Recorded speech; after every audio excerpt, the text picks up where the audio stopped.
Contraseña, quiero una galleta. Su señoría, le solicito autorización para ponerme de pie y desplazarme en sala. Adelante.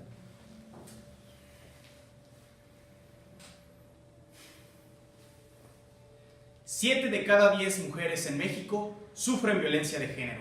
Esas son las cifras alarmantes de un país machista que hoy se ha ensañado en contra de mi representada. Su señoría, hoy estamos aquí para resolver sobre la vinculación al proceso de mi defendida, la señorita Andrea Miranda Alvarado, de la cual hemos de señalar que es imposible sujetarnos a una vinculación de la misma en base a la lógica fáctico-jurídica siguiente.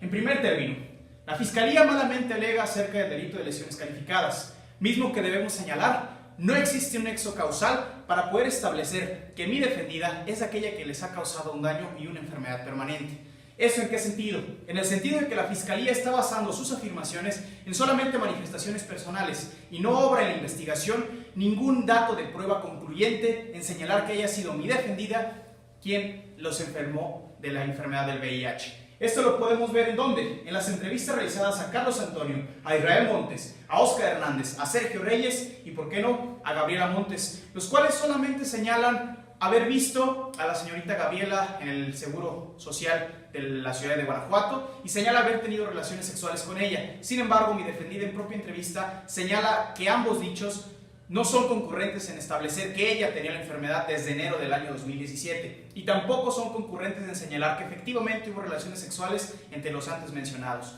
Y al no existir en la carpeta ningún dato que sea concluyente en señalar que sí existieron estas relaciones sexuales y en señalar que sí estaba enferma mi defendida en el mes de enero, como mal lo señala la Fiscalía, tenemos que concluir pues que solamente se trata de apreciaciones subjetivas y que no tenemos un dato que compruebe estas afirmaciones de tal suerte. Ahora, en relación al artículo 199 bis y en relación al delito de peligro de contagio, es preciso señalar, su señoría, que para que se constituya esta conducta tipificada, tiene que darse el supuesto de que la persona o el sujeto activo que comete el delito tiene que estar a sabiendas de que lo está cometiendo, a sabiendas de que ya tiene un mal previo. Y esto no se puede comprobar, como lo habíamos dicho, más que con un decir y con una manifestación subjetiva de las entrevistas que están en investigación. Sin embargo, el único dato de prueba que de verdad corrobora que Andrea estaba contagiada del VIH lo tenemos hasta una fecha bastante posterior. Lo tenemos en el 8 de diciembre de 2017 en el estudio que se realiza mi misma defendida, Andrea Miranda Alvarado, en el Laboratorio de Análisis Clínicos Sagrado Corazón de Jesús, lo cual sí es concluyente señalar que mi defendida está enferma de la enfermedad del VIH. Sin embargo, al ser un análisis que es posterior a cuando se están alegando las supuestas conductas delictivas, no podemos establecer un nexo causal entre la intención de mi defendida y entre cuál es la parte que se haya contagiado a los hoy afectados. En añadido, su señoría, tenemos que señalar que en la carpeta de investigación no constan datos suficientes que permitan suponer que el hecho que está tipificado como un delito se cometió.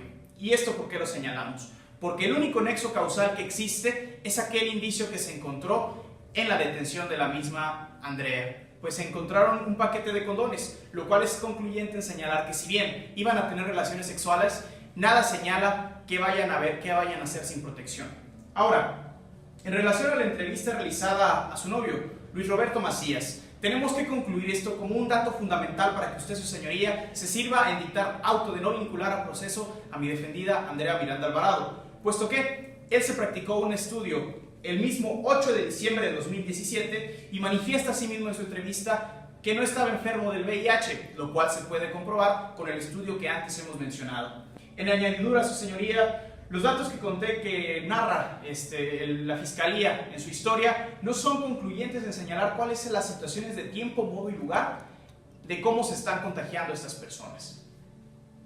Además, su señoría, tenemos que señalar que los hechos que sí podemos acreditar mediante las entrevistas y las declaraciones contenidas en la carpeta de investigación, tanto los sujetos supuestamente activos y supuestamente pasivos, no se puede establecer cuál es el modo en el que se presentó el contagio. Y en ese sentido, su señoría, esta defensa le solicita que se dicte auto de no vinculación al proceso a mi defendida Andrea Miranda Alvarado. Es cuanto.